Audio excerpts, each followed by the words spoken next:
The Olsinski Law Firm is an official sponsor of Top Bin 90, specializing in personal injury, criminal defense, DWI, family law, and workers' compensation. The Olsinski Law Firm provides professional, trusted legal services to clients facing a variety of challenges. With a team of experienced attorneys dedicated to protecting your rights, the Olsinski Law Firm is the legal support you can count on. Hi, I'm Justin Olsinski, the founding partner of the Olsinski Law Firm. Me and my wife started this firm back in 2010 with the sole purpose of providing excellent service to our clients, giving our clients a personal touch because we had worked in bigger firms where we saw that not happening. We handle criminal defense matters, civil personal injury, wrongful death, workers' comp, and family law matters. We have a team of attorneys that care about the outcome of your case, and we will fight to make sure that you get the justice you deserve. Hello and welcome to episode 56 of the Top Bin 90 podcast.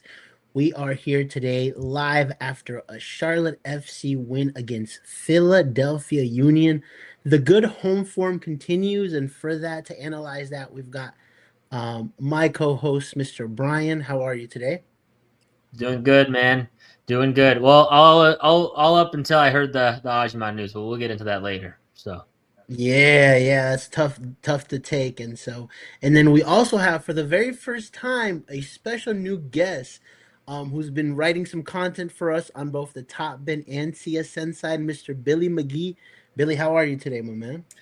Doing good. Like Brian said, it was pretty good until I saw the Ajman news. So yeah, it's tough because it feels like he's definitely one of our own, know, and so like you're kind of rooting for him to do well.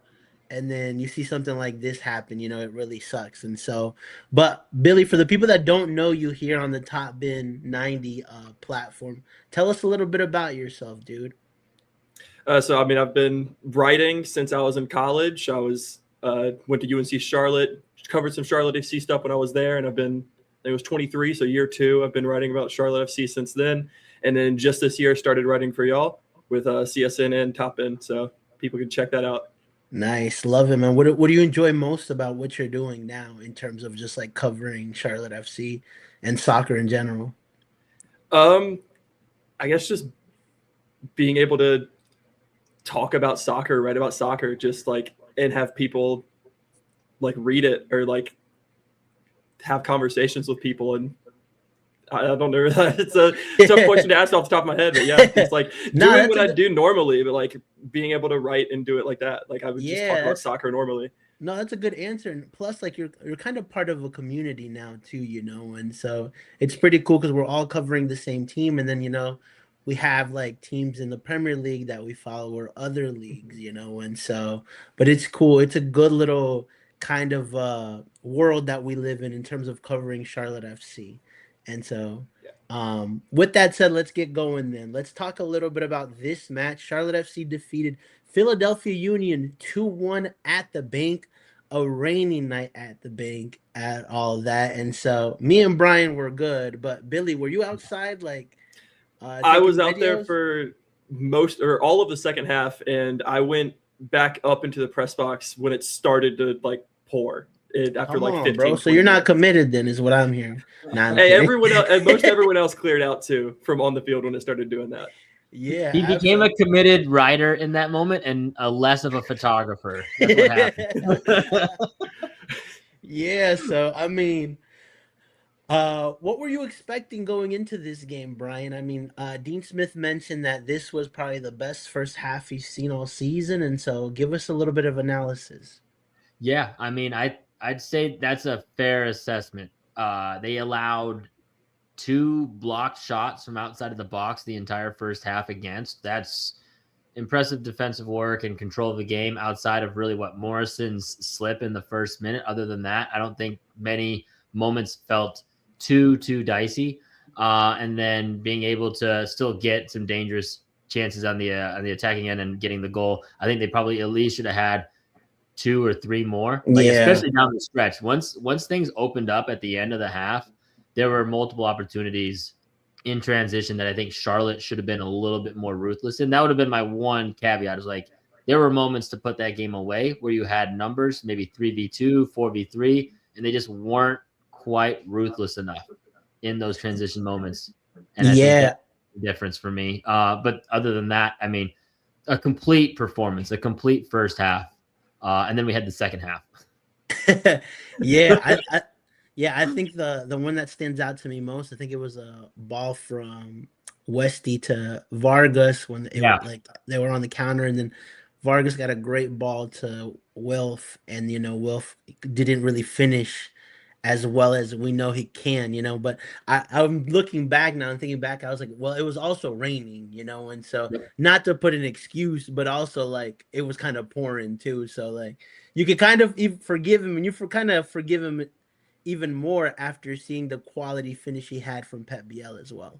Yeah, but props to Vargas in that moment because Westy didn't set him up well, right? The pass was a little bit behind Vargas, but for Vargas to recollect it and then be patient and like let Zaha make a run and actually like hold up the play so he could actually allow himself to get a turn and still complete the play even after the ball is behind and let it instead of it just becoming a dead play.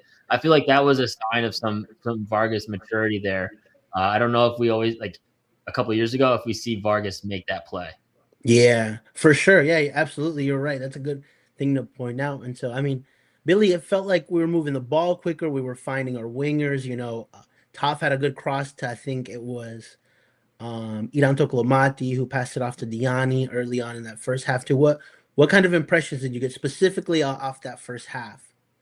I thought they looked great, like in possession. Like even the back line looked super comfortable. They were composed on the ball. They were able to take their time and pick out those long balls. Like I know Brian texted me yesterday when he was rewatching it, like about Westy and Ream, both like the distribution from them on those long balls was phenomenal.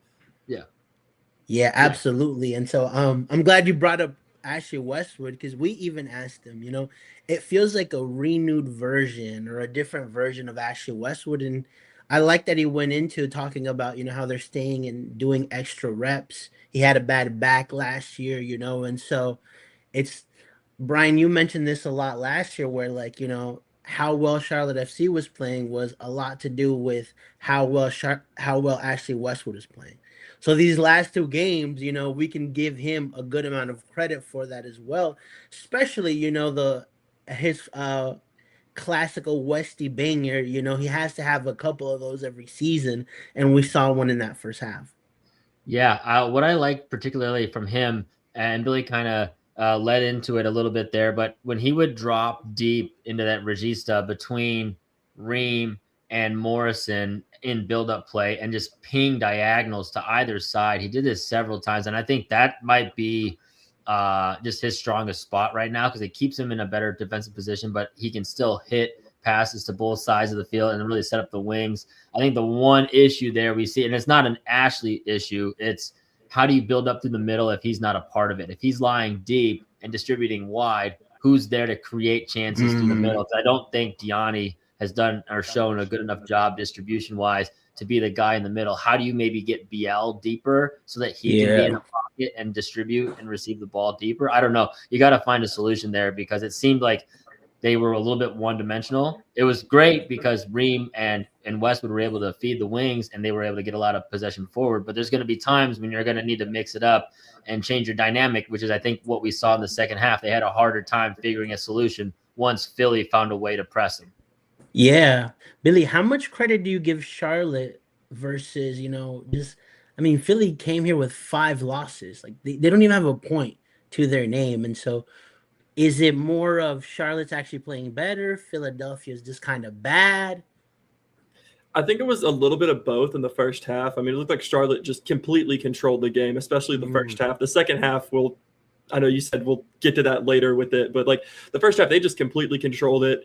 Philadelphia couldn't really do much when they had the ball. Like they had, like what Brian said earlier, 2 block shots from outside the box the entire half. And even whenever they would push it down the pitch, the counterattacks, they were very susceptible to counterattacks, especially late in that half. We had 2 counterattacks that we didn't score off of, but like they were like great chances. Yeah, absolutely. Let's just dive into that second half then. I mean, Brian, I really liked what Wilfred Zaha mentioned about, it feels like the team's a little bit naive sometimes, and I Yeah. think that plays a factor. I only, I honestly don't think it's just Charlotte FC. I think that's like a MLS thing in general, but I mean that's another conversation. But I like that he pointed that out, right? And so, in that second half, it felt like they struggled a lot with the pressure. Yeah, and this actually kind of also reminds me of something that Toffolo said when we interviewed him. Jorge was just like, in the Premier League, you have no chance to, like, if To you switch switch off. off, you're cooked. And so I Yeah, think that maybe is also what Zaha might have been talking about. Is just like there's a naivety in terms of there's times when you can kind of be allowed to switch off in MLS because the talent and the just overall player pool and the teams you're playing against week to week might not be able to uh, finish off every single mistake you make. And so there might just be a kind of a naivete that comes with that a little bit from time to time. And like you said, it's not just Charlotte. I think there's teams across the board that you see that happen to in MLS. But I mean, at the end of the day, there are teams that will punish you in this league for that. And so absolutely. it's just not Philly right now, especially when they don't start Kevin Sullivan. If there was one other thing I took from that second half, is like, I don't know how that kid isn't starting. He is so good. Like Yeah, even in like the 15-minute cameo he had, I mean, first play, back heel flicks an assist, and then had a header that I didn't remember live, but when I rewatched it, I mean, he was free header just wide of the post, so he could have equalized and had both goal contributions for them. And he had a couple other moments down the stretch. I don't know what they're. I mean, if Man City has a minute timer on him or something, but it's crazy that he's not starting over Indiana Vasilev. Yeah, for sure. Billy, we were talking about it in terms of like, hey, like we're kind of getting there's a lot of chance creation from Philly in this second half. Like, hey, we're kind of getting away with it right now. And then boom, that 1-1 comes. And so what did you think Charlotte was doing more wrong that second half coming out? I think it was more so they were being pinned back farther because like Philadelphia, whenever they came out on the front foot, they came out Yeah. attacking, and they were able to string more passes together in attack and get those chances. But then when they would lose the ball, they would continue their press a little bit. So they would high press to get it back a lot of times. So like we weren't able to see them get out of their own half as much in the second half as they were in the first. And then after that goal, I mean, you saw like an immediate response to where it looked like it was the first half again for Charlotte, where they were able to get the ball out on the wings. Like for that goal right before Pep Biel had the cross, like Luca De La Torre picked him out all the way across the field, wide open on the wing, which looked like something you would have seen in the first half, where you're able to get someone on the wing, carry it forward, and then that cross from Biel and then the volley from Zaha to take the lead back 2 minutes later is incredible. Yeah, I think that was key as well. I talk about it all the time where like, DPs have to show up in moments, right? And so again, they showed up in St. Louis and pulled out a point. They showed up here in Charlotte when, the momentum was for Philadelphia. Also, Pep Biel had all the time in the world to get that Yeah. cross out, and so perfect cross into Wilfred Zaha, who scored an even more difficult goal than what he could have scored in the first half, and so that phenomenal goal by him, to take us 2-1. And so the immediate response, Brian, that I think was the positive for me. And also coming from our DPs, and someone mentioned it in the comment section as well, John, where, it doesn't help Cleo Labata when he can put the third goal in and doesn't put it away. Yeah, for sure. I mean, I think that's just a continued sign of the struggle from him. And I think actually we saw after that miss, a lot of his teammates, I think it was Toffolo was there first, but a few others like tried to cheer him up. I think the lack of goal scoring and the lack of contributing in the final third is definitely weighing on him a little bit, because it seemed like the team tried to be there for him and pump him up after that miss. Because I think there's some of his teammates were definitely pulling for him to try to get one just for him, because he's lost a starting spot, right? And those are tough moments. I mean, because there's still guys in that locker room that I'm sure care for him and want him to do well. So you could kind of see it emotionally for the players and him himself in that moment. But for I mean, I think we saw the ceiling of this team a little bit more. And now it's twice, right? It's like you said, Jorge, St. Louis being able to maybe not be playing on the front foot much of that game, but still being able to find a draw, and because your key guys are stepping up. Same in this one. You don't have a shot for 35 minutes, which is, I would say, first is that's it's unacceptable at home. You can't go without a shot for 35 minutes, so they'll have to work that out.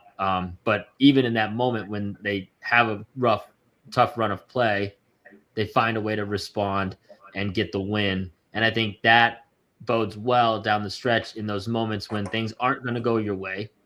I mean, ideally, you have at least a shot in that Yeah, of third of the course. game. That should still that should just never happen. But there's going to be rough spells of play, especially once you get to the playoffs. We've seen it time and time again. No matter what the scenario is, home or away, you're just going to go through it because these teams are focused solely on you and making sure they have a way of attacking your weaknesses. And even in those moments, you've got to find a way to break through. And I think that's early signs that they at least have that. And I think that's one thing that this team has missed year over year is like, how do you find those breakthrough moments? Yeah, absolutely. I mean, I think when we've discussed this in other group chats too, or for me specifically, like your DPs, I'm going to have 5 to 7 memorable moments during the season where, like, because we had these guys, we pulled out a win.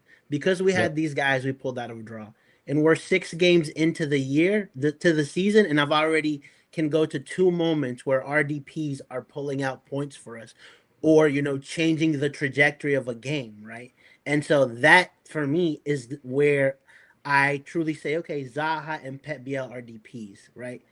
They fit into that role, and then that second portion will be what these guys do in playoffs. It's too early to go into that right now, but then when we get to that moment in stance, that's where I'm gonna be like, okay, like now we need to see you, and that's what maybe Zaha didn't like, of like, hey, pull us out, because Pep Biel wasn't there, and so this year it'll be both of them. You and Pep are the guys. Well, we'll see if Zaha's even here at that point, and so.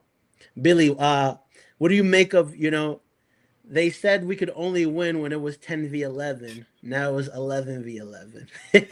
I was gonna bring that up if you didn't lay it on a silver platter for me, but like it's big to finally see a win for a full 90 against a full strength side. Because like, I mean, we saw the previous game against the Red Bulls like 6-1, but they looked good against 11 before the red card got them sent off. So who knows what would have happened after that. But finally seeing a full 90 with 11 and get a win is, I think, that needed to be seen for the fans and for the team. Yeah, absolutely. And I think something that like you really can't measure, but that I think like adds value to what's going on is that like whatever these guys are doing internally to like fit more together as a team, these things come out in wins like this. Like you're saying, Brian, that everybody was clapping for Liel Abada say, hey, continue, because they know he needs that, and they want him to contribute to this team, So for me, that from that collective standpoint, that's a really good thing. Westy staying back, Zaha staying back, Nathan Burns staying back with some of these guys, and like improving some of them and giving back is something that Dean Smith talked about in the last presser, where Nathan Burns is with Will Cleary, Zaha is with a loco, right? And so like they're passing on that knowledge, and I'm like, okay, like those are really good signs for me, because one thing that Harry Toffolo said in that interview that we did with him is like, we may not be the best team on paper, but from a collective standpoint, it's really important for us to be together because we can pull points, and we're seeing it now, 10 points out of 12 out of your first 4 home games is a really good return, right? And it's kind of funny that the one game they didn't win was against a B squad that Inter Miami put out. And so, Brian, what can you talk to us a little bit more about that? What are you seeing from your side? Because these are some of the things that I noticed that, it's not a pitch thing, but it's a culture thing that kind of gets transmitted through the team. Yeah, I think another big moment was when Morrison kind of backed up Kalina and threw, I think it was Alado, the Philly striker, off of him after they went up. He went up for a header, and Morrison kind of shoved him away off of Kalina and kind of had a back and forth. So you could just kind of, again, see Morrison kind of fitting into the group and kind of backing up his keeper in that moment. I think you're just seeing some of these just different situations where they're trying to, I mean, they're just there for each other and backing each other up in that collective group, like you said. I mean, I think that's a big part of what this team's strength is going to be. And that it kind of ties into what we've talked about week after week after week with the cohesion and continuity. Like, okay, then you also have just a unity on the field that you can display and see in a variety of different ways, whether it's combining and connecting, whether it's going to battle for each other when a guy is down, or like I think Dean Smith telling Zaha to like just cool it and be like, hey, you got the yellow. I know you're frustrated. It's your first foul. But like there's nothing else we can do. We got to get back in and stay in the game and figure out a way to help them win. And that's what he ended up doing. Right. So I think those kind of moments are also key. And actually, I mean, I guess we haven't really talked about that yellow at all, but I kind of look back at some of, because this ref threw out a lot of yellows. He threw out yellows to a bunch of Philly guys too that weren't on a ton of fouls. I actually feel like this ref was, for the most part, pretty fair. Like he gave yellows across the board pretty quickly to in a lot of situations. Maybe it was frustrating for Zaha that it was his first, but it goes back to kind of like the way he sometimes acts when it comes. I think he just takes other refs with him on the field sometimes. And I think that kind of played into this moment. But the fact that Dean, and I think Ashley also did as well, because I think there were moments when Zaha was trying to get into it with the refs, and Ashley was just telling him to cool it and just, take a stand and get away from it a little bit. And I think that actually resonated with Zaha in this match a little bit, just in terms of like finding a way to stay in the game. Yeah, absolutely. And also I think just the longevity of these guys, like this is something that we were talking about earlier in the season, where like a good 70% of the squad has been together for a while now. So you should know your teammates, even Toff's talking about how well he's kind of understanding Wilfried Zaha now, and he's only been here 7 months, you know. And so this is a really good question from 704 Gaming that is kind of leading me into my next topic. And he says, has Abada improved in your guys' opinion, other than the fact that he still can't find the back of the net? Just wonder if he's doing little things that he wasn't before this year. And so for me, the short answer to that is yes, he has, but not enough to be qualified as a DP for Charlotte FC. I mean, I've seen him more lively. I've seen him have better games. But for me now, you're in year 3, So year 2 is where you deliver as a DP. Year 1, I kind of give you like, hey, some grace. Year 2, you deliver. Year 3, you got to show me that like I was wrong, and I was wrong would be like 3 goals and 3 assists by this point, or something that like, hey, you pulled us out of 2 games, something to be able to hold on to. And I still don't have that from Miguel Abada. Billy, your thoughts? Yeah, I'd agree. I think that he has gotten like the bad rap that he has because for not performing as a DP over the past 2 years. And I think he hasn't been as bad as people say he is so far this year. It's still a lot left to be desired from a DP spot, but like he hasn't been as bad as a lot of people seem to think he is. It's just he isn't finishing, but he's doing a lot of other stuff for when like the cameos he has, like when he's not starting, when he's coming on, like he's had 2 assists this year too. Yeah. So like he is getting involved in there. He just can't seem to get that goal for himself, which would probably get him going a little bit more. Absolutely. Yeah. That's a great analysis, Brian. Yeah. I think when it comes to like the little things, is there a better guy to do the little things than Kerwin Vargas? Like he does all the little things. Like he's willing to track back. That's a great way of putting it. Yeah. Put in tons of energy. He's a two-way player. He does all the little things so if you're trying to sell it, you need to be starting because you do the little things. Kerwin Vargas has got to be near the top of the list for Dean. I'm just like, who can just bring the energy, bring it, play both ways, play deeper if he needs to play a little bit deeper in a 4-4-2 compact low block, like when they get stuck playing, just with under pressure, or all of those different scenarios. I feel like there's a lot of them that Vargas fits well into. And so I think that's also where you get kind of hard done by when you're the DP. The expectation is that you can raise the ceiling, not just do the little things and raise the floor. You got to raise the ceiling. And I think that's what Vargas already does pretty well in terms of floor raising. And so you gotta find that other side of the equation. And that the huge part of it is goals and assists. It's just really gonna come down to it. I do think that coming off the bench, Billy, like you said, has given him, I mean, a little bit of a spark and put him in like just positive situations.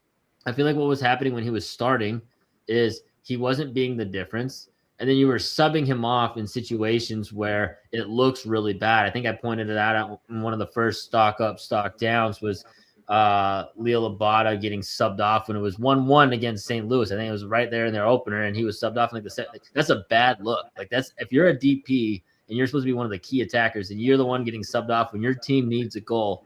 It's just a bad look mentally, emotionally, literally just observationally on the screen. Like those kind of situations are just not ideal if you're a player trying to get in form and in goal scoring form. But off the bench, while he's trying to figure out, how to find the finish, he comes in situations now where he's going to be a little bit more optimal. And I think it's just psychologically probably a little bit stronger for him to be able to get those moments for 20, 30 minutes where it's like you need a goal and you're coming in fresh rather than you're being a little bit tired and we're seeing you as the guy that's the option to be taken off when we need a goal. But even that's not been working for him because he's coming in and he can kill the game off 3-1 and, it doesn't happen. And so that's where my conversation was more leading towards, Vargas starting ahead of Abada, and you guys nailed it as well. And so the only thing I could add is what you said, that like, if it was like, okay, Liel Abada, if I start him, he's going to produce more goals and assists. I know with Vargas, I'm going to get a better defensive winger who's going to do more duties than what Abada does, but Abada gives me goals and assists, but he's not doing that, and not to the frequency of what we want from a DP. But as a coach, what all you can do is try to put your players in a situation where they can succeed. And so like Dean can't put the finish for him. Exactly. Absolutely. By putting him in a situation where he's coming in off the bench, he's getting these 1v1 looks. It's like from Dean Smith, you're like, hey, this is a situation where I'm putting you in an optimal situation to get the ball rolling and get your form in check. Like I'm giving you situations where you're coming in against tired defenders, you're getting 1v1. I think for Dean is like, why do I change that formula? And ideally, eventually Abada finds a way to make it click. And if he can't, then you really know it's like, hey man, I've done everything I can to try to figure out how to make this work for you.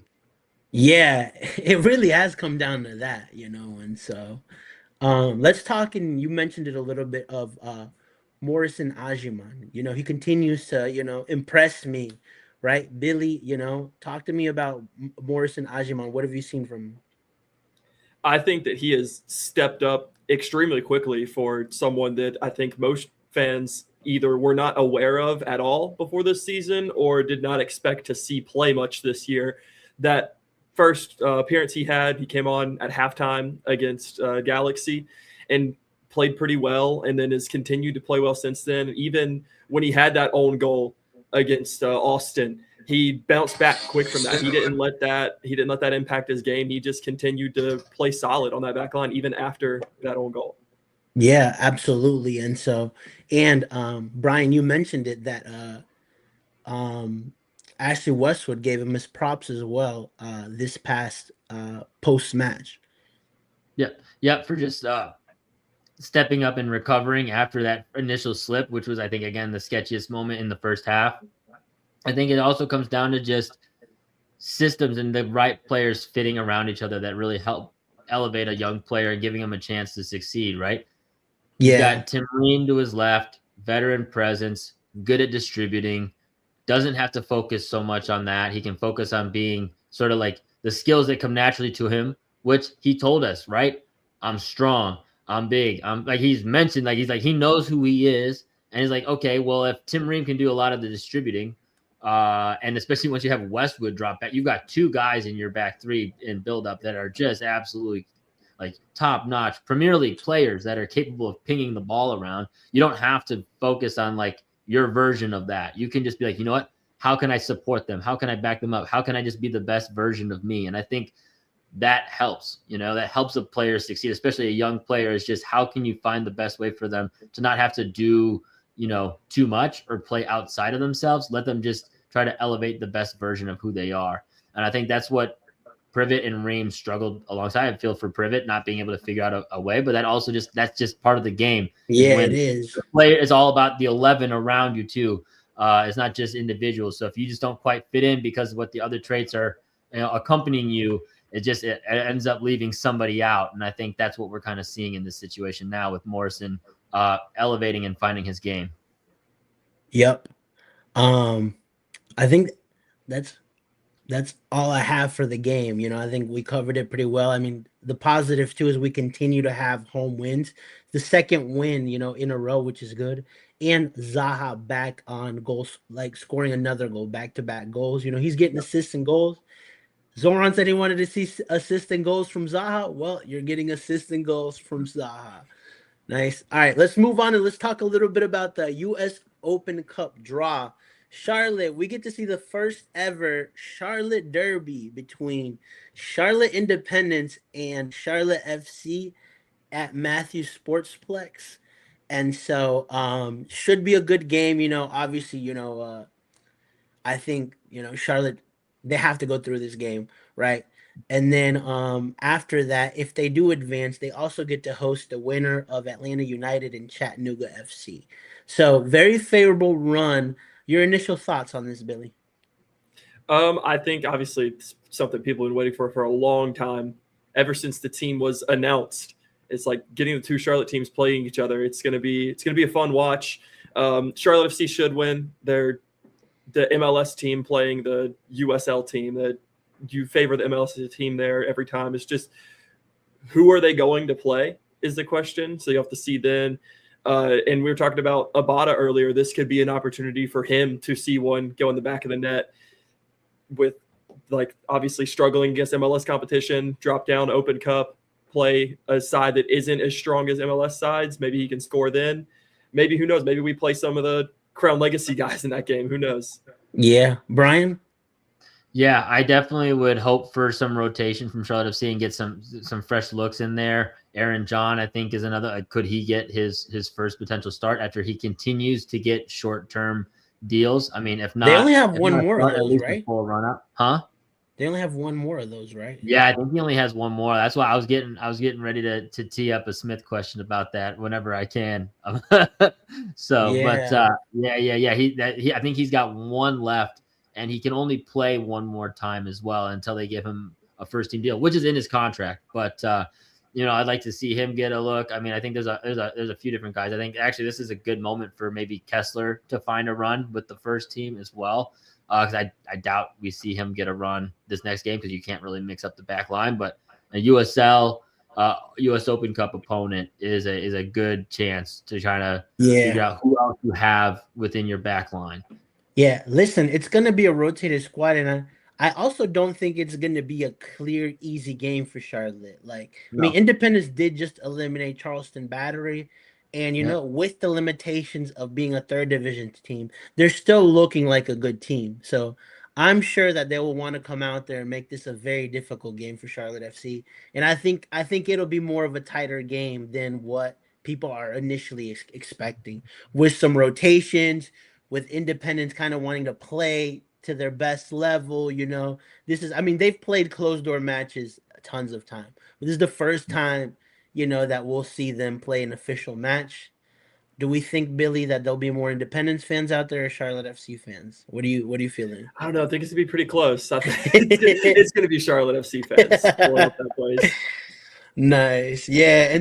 And like you guys mentioned, it'll be a good opportunity for Dean to rotate.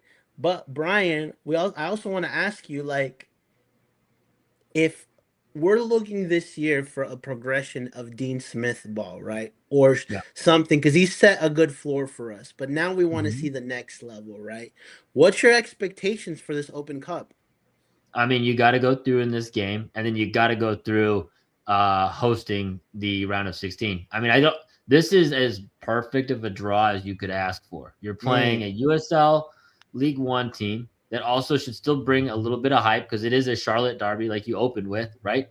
Even though obviously USL 1 has taken a hit, Charlotte Independence has taken a hit since Charlotte FC became a team and all those things, there's still, I think, some drama around that you can pitch and sell to have that game in the Sportsplex. And then after that, being able to host, I think most likely Atlanta United, your Southeastern rivals, who are also struggling a bit, but you get to host them in the round of 16 in a competitive knockout game. I think it's about as ideal a situation as you can ask for to kind of Absolutely. get that monkey off your back. I think it's a perfect draw, and you've got to be able to get through the quarterfinals. And I mean, obviously, I talked about rotation in this one. If you host Atlanta, no, I think that rivalry speaks for, like, you can't be rotating in this one. You have to go for it. You can't walk out of there with a loss after what happened last year when you rotated a bit against DC, going on the road, being at home this time, being against Atlanta. I think that would be a huge setback. So you have to find a way to get through that game. And then again, I think that at that point, that's the first time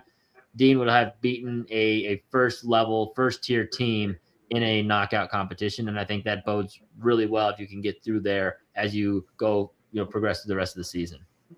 Absolutely. Billy, what are your expectations in terms of Open Cup for Charlotte FC? What is acceptable for you? The championship, a deep run, semifinal? What are you looking for?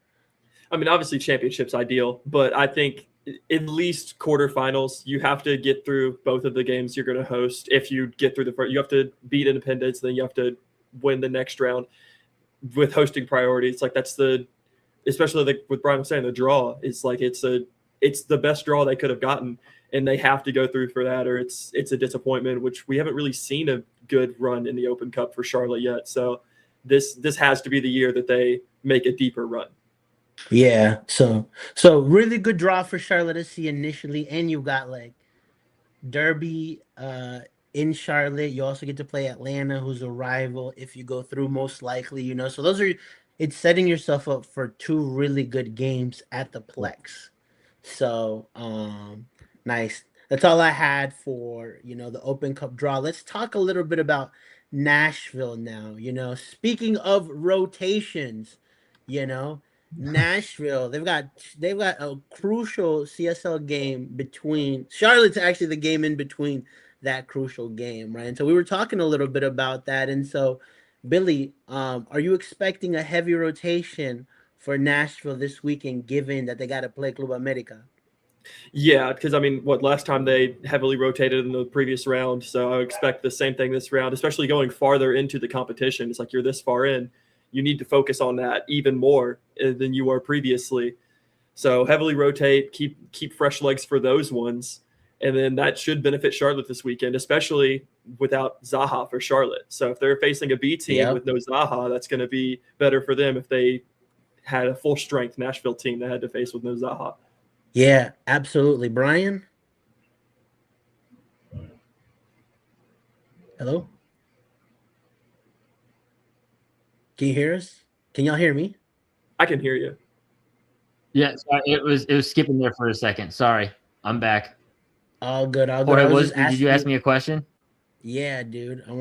No, yeah, I did. I was asking you about are you also expecting a heavily rotated Nashville for this game?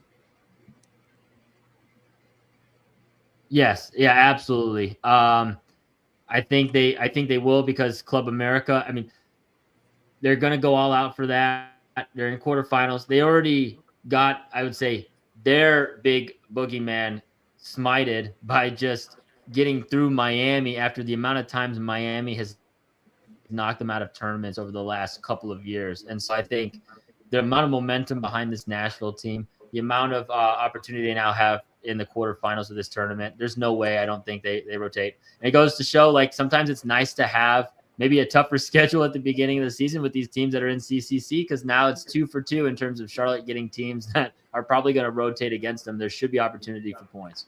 Yeah, and just staying with you, Brian, how do you approach a match like that? Because I mean, Kalina, last time that they played Inter Miami, like this mentioned, like we were kind of ready for a full squad Inter Miami, and that threw them off. Like, how do you make sure that like you actually use this as a benefit?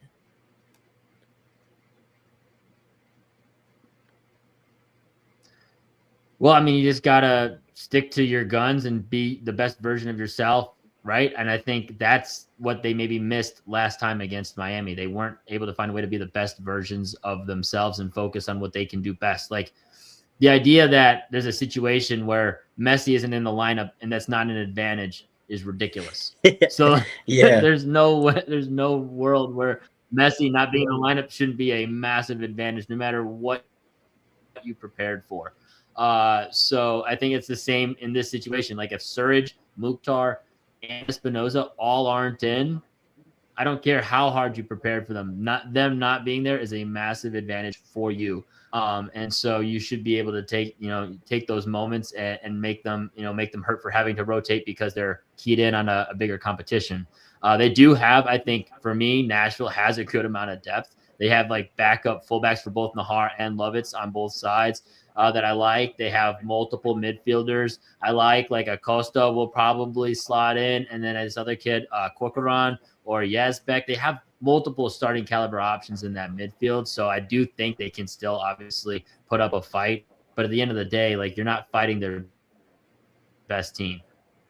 Yeah, absolutely. And you're the home team and you're coming off of really good momentum. So I mean everything's being set up for like, hey Charlotte, you should pull these 3 Yep. points. And you'd have a return of 13 points out of 15 at 5 home games. That's a phenomenal return. Billy, I'm gonna throw an interesting one at you. Do you continue this partnership of Morrison Ajiman with Tim Ream because there's cohesion? Or is this a really good game for you to test a Henry Kessler who, just played for Crown Legacy, scored a goal, and so it could be a game where, there's not going to be as much pressure from a Nashville side. And so where would you go? I would lean towards continue to start the partnership, and then maybe you could use them as a substitute later on. I mean, when's the last time we saw a center back sub for Charlotte FC this season? It probably was Morrison coming on. As far as I can remember, I can't think of another one. But yeah, I mean, especially there's an opportunity if New York City drops points for Charlotte to take first place in the East after this game too. So you have to continue with what works. And then if you're in a position to where you can let Kessler get some run with the first team, like late in the game as a sub, I think you do that then. Okay, awesome. Brian? I would just wait until the U.S. Open Cup game and play Kessler then. I don't think the back line is where you want to make any changes. I think you've just finally got the back line in a comfortable spot. I think you could maybe make some adjustments to the midfield. I think there's still question marks at who is the best option there, especially alongside Westwood, between Diani, Bronico, and De La Torre. I think De La Torre still got a little bit of learning to do in the system, but I do think there's an opportunity for one of those other guys to step up alongside Westwood. And then obviously the other big question mark is always the 50-50 draw between Vargas and Abada, week to week. So I think those are really where you would, I think, maybe see changes in this one outside. Well, I guess technically, actually, there's not a 50-50 draw for Abada Vargas. I take that back with being out. Never mind. It should be 100-100. So, but Tiger Smalls could take that spot. If Abada is 50-50 with Tiger Smalls, he's in a hole. Yeah, that's not good. Or good opportunity to bring up a local, and so there you go. Maybe short-term contract. Yeah, I mean, none of y'all took the bait, and so I would go the same route. Like you don't want to change something that's working, especially in a back line. So, as for me, as of right now, it's more of Morrison's to lose right now. Yeah. And so, but the good thing is that you have Henry Kessler now, who got some minutes with Crown Legacy. Scored a goal. Right. They kept a clean sheet, which was a positive as well, and so these are things that you're just like, when we're talking about depth options, that's what you want to see. It went from what is going to happen in that back line to, okay, now there's competition for spots, and that's what you truly want. And I would 100% go that route. Hey, if they're winning the game comfortably, against Nashville, throw them in so you can get some reps, but really start them against in the Open Cup. That's when we really want to see a guy like Henry Kessler and see what he can actually provide for the team. And so going into the next topic, Brian, and you touched a little bit on it, like no Wilfred Zaha this coming up weekend. Is this kind of the perfect opportunity? Like if you had to miss Zaha, is a game like this one a good game to miss Zaha? No, because I feel like this is 3 points you really need. I mean, I think if we go back to the Miami game, I think there's a situation where we look towards the end of the season, depending on where, like, so if Charlotte, say the scenario plays out where Charlotte's at 59 points again, they're a point off of CCC qualification again, and like maybe a point off of a C that puts them in a way more optimal position, whether qualifying for CCC, MLS Cup run, whatever it is. Like you look, we as pundits and we as, fans and team and player, everybody starts to look back at where were those moments where the chances were. And I think that Miami 0-0 draw is one of those situations where it's like, hey, those were 2 points that were there for them because you let Santiago Morales come in for like his first start and kind of run the midfield. Those are situations you can't have. And I think this is another situation where there's going to be a lot of young players, not maybe debutants as much because a lot of these guys in Nashville have been getting run because they've been rotated in a decent amount. But at the same time, it's still not their first team. And if you're going to show as being a team, and even Westwood said again, he's like, I think we're better than Nashville. Just like he said again about Miami. He's like, I think we're a better team than. Yeah. So if you're going to keep saying you're better than Miami, you're better than Nashville, you better beat their B team. Hey, they're ahead of them right now in league position. So hey, he may not be he may not be too far off. Yeah. I would also, I'm just joking. I would also add that, it also is an unfortunate time because Zaha's coming off of back-to-back goals as well. Yeah. So he's building himself a little bit of a streak, and so when a player starts getting hot, especially to the quality of Zaha, you want him on the pitch no matter what, and so you kill some of that momentum a little bit. Billy, now this is a huge moment for Abada, right? I mean, Abada has had several big moments to step up. Game 1 against New York City last year when Zaha was also suspended, I think is another big moment. Abada has now been gifted another big moment when the team's had a lot of momentum and a lot of scoring momentum. So, I mean, this is about as good a scenario as Abada could ask for to come in and put in a good 60 minutes and show, that he's worth of, considering a starting spot again consistently. Yeah, listen, and just to add to that, I hate that like every week we like have the same conversation about Abada, but he's getting enough opportunities. They're starting him some games. He's coming off the bench, but he is not maximizing that. And so, Billy, an opportunity this weekend again arises for him with the miss of Wilfred Zaha. Yeah, I mean, he has to take advantage of it. Like you said, he's had the opportunities. He's 50-50 with Vargas. He's started some, he's come off the bench, he's being put in the spots to like perform. And like we mentioned earlier, it's not as bad as some people would lead you to believe, but he still has to get those goals. He's a DP. He has to get those goals, he has to get those assists, and we just haven't seen that level of production for him to warrant a DP spot. So this is the game that he has to prove it. Yeah.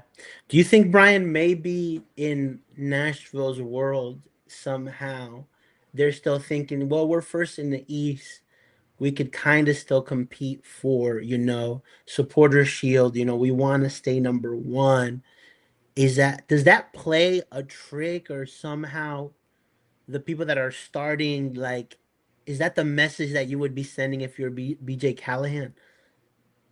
That you should still start I should play my more like I'm thinking like there's no way this guy's starting his starting 11. Like there's no way, But if I have to have a message for the players that are going to come on, it's like, hey guys, we're top of the East. This is a collective team. Like you guys can start at any moment, and maybe that is the way to say, okay, well, we're the best team in the East by points, and let's show it this weekend.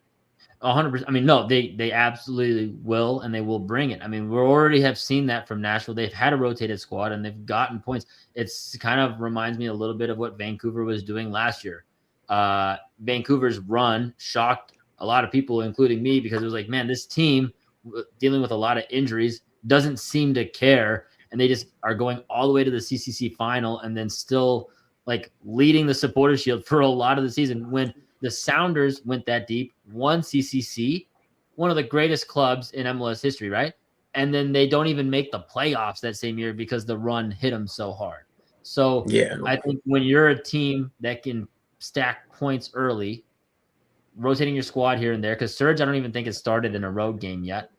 And so if you can rotate and show your team like, hey, you're helping us maintain our place in the table, you're adding to the level that we can get to throughout the course of the season. It shows a level of dominance that in MLS history just doesn't happen very often. It's only happened the last couple of years where these teams are starting to figure out how to get where coaches are starting to get their message across and getting, no matter who's out on the field, to play the same way and still find a way to get results. I think that's a pretty recent trend that they really emphasized last year, and that now Nashville looks like they want to be the ones that kind of continue that based on where they're kind of sitting at the table. LAFC too, obviously, but I think Nashville's one of those teams that's like, hey, look, we built this thing to be able to run in multiple competitions at once. And from 1 through 2022 on the roster, you're like, those are the guys that are going to help as well. Absolutely. Billy, ironically, Miami made all these signings and we're looking like the best squad on paper. But in reality, I'm feeling like this rotated Nashville team is going to be better than that rotated Inter Miami team that we faced. Yeah, I mean, it's definitely possible. I mean, even with the rotated team, it's like he's still showing that, like, BJ Calhoun is showing he has a belief in these guys still to put them out there in any game. He's showing them that he has a belief in them, even if they are the B team for them and they're not starting in a game that is as important to them at this point in the season. There's still that belief in them. So obviously they're going to have to buy into that if they're going to want to continue being the best team. Absolutely. And I really like BJ Callahan. He is a class guy, and so even when he had his moment with Valaire, we actually know Valaire, the journalist for 615, where he congratulated him for Iraq qualifying to the World Cup, and he's also mentioned to me that like when he first signed with Nashville, all the media people were brought in and he kind of talked to them about his style of play so that when they would go on podcasts or stuff, they knew what his intentionality was with his team. So I mean, if this guy's doing this for the journalists, imagine what he's got the belief cooking up in the squad. And so this is definitely going to be a trickier game than we're expecting, but it's also a positive for us that we're not going to see the best version of Nashville right now. So, so I thought that was just something cool to mention. And he's coming in, and I really like him as a coach. If Pochettino doesn't do well with the U.S. and most likely ends up leaving after this World Cup campaign, I'd imagine he's a name that's going to be thrown around, if they're looking to go domestic, especially because he's doing so well with Nashville. Yeah. Awesome. Yep. Speaking of U.S. men's national team, we got the unfortunate news, and we talked a little bit about it earlier, where Patrick Agyemang came off the match against Derby today, and they're speculating it could be his Achilles, right?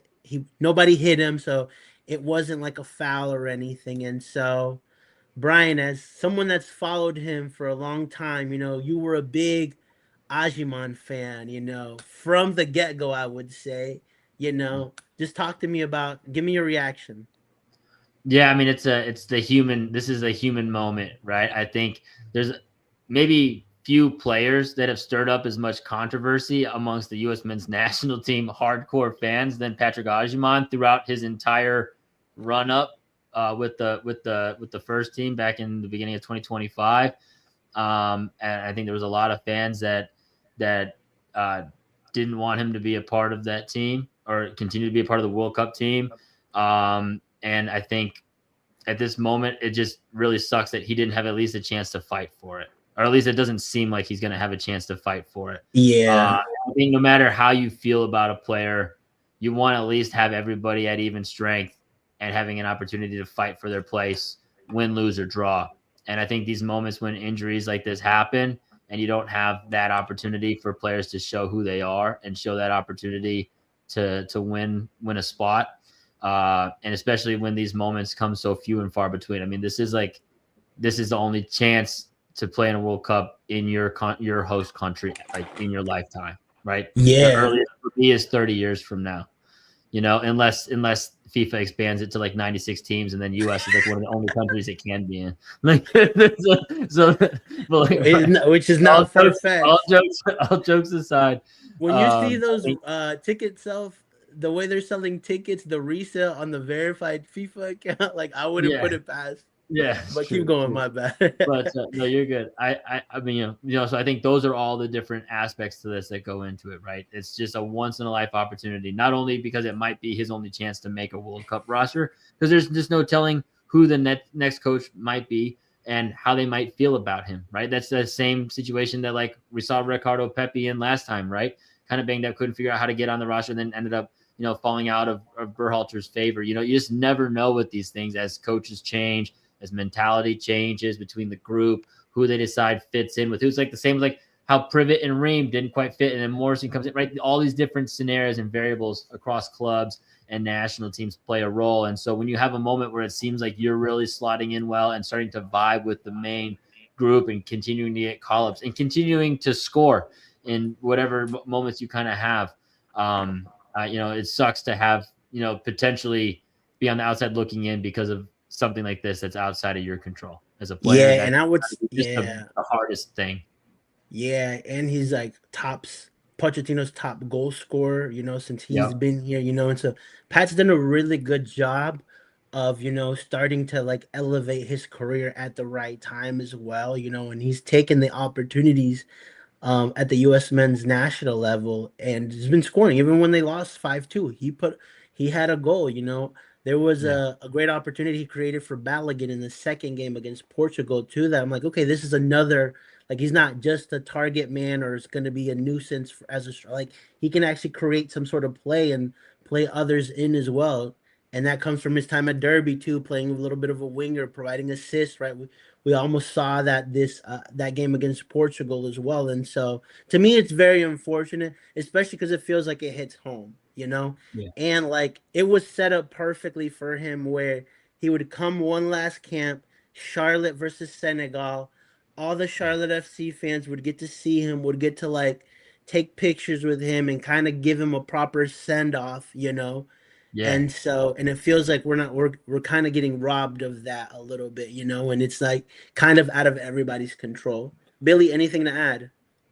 I'd say if it's worst case scenario, this could be a career altering injury too. Like this could derail his career for someone that's on such a high trajectory right now. Like he's done great for Derby County whenever he's played there. He has 10 goals. He has 3 assists. He's showing up for the national team, scoring goals there. It's like coming back from that injury. If it is a tear, if it is the worst case scenario, that is a tough injury to come back from, and it could just completely derail his career.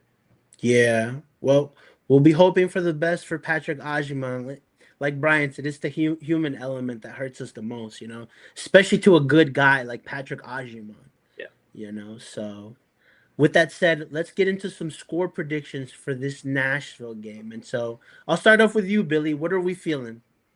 I'm feeling another 2-1 win for the second straight week. Nice. All right. Who's scoring the goals for you? Oh, that's a good one. I haven't put much thought into the goal scoring.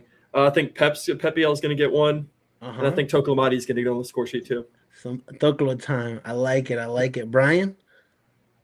Yeah, sorry, my son is throwing a fit for Patrick Agyemang right now outside the door. But we're all crying inside, I know we're all crying in. He's crying out. Yeah, that's it. I would say I think Charlotte should pull this one out as well. I think it's a 2. I'm gonna go 2-0. I think they keep a clean sheet. I really have been impressed with how this team's been able to control and limit the amount of goals against. So I think a 2-0. Let's give one to Abada. I think he fights through, gets one. Let's give one to Abada. And then I think Biel. I mean, he's just, the guy can't stop producing. So I mean, I think he could break Karol Swiderski's all comps goal contributions. I mean, he's only 14 away. So I think that's well on clip to do that this year. So I think he gets another one as well. Okay, awesome. Yeah, I think we're going to win 3-1. And I think this is going to be the best performance from Charlotte FC so far this season, even without Wilfried Zaha. And so I think the team's starting to click. I think they're finding a little bit like the U.S. men's national team, where I know this is kind of a hot take, where there's moments where they're playing to a really good level against Belgium or Portugal, but then they kind of fall off. Yeah. So we saw that a little bit with Charlotte in that first half, and I think Dean, I would imagine, wants to keep that for 60, 70 minutes. And so I think this next game is the perfect opportunity for us to see that, even without Wilfried Zaha.